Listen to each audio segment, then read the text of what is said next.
Hey y'all, welcome back to PVH 490. This week we will be utilizing different learning activities to determine how your values influence your career choice, recognize interests that influence your career choice, define how your personality traits relate to your career choice, and describe how well your skills compare to the 21st century skills employers actually want.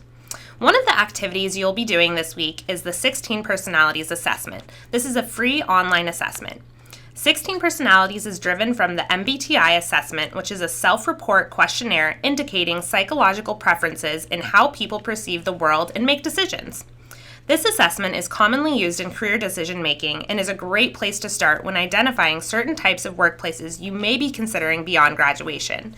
A few caveats about this assessment. It is simply an assessment. It doesn't know everything about you, so please take it with a grain of salt. This is just meant to be one of the many tools that can help you move forward. I'm so excited to read your results.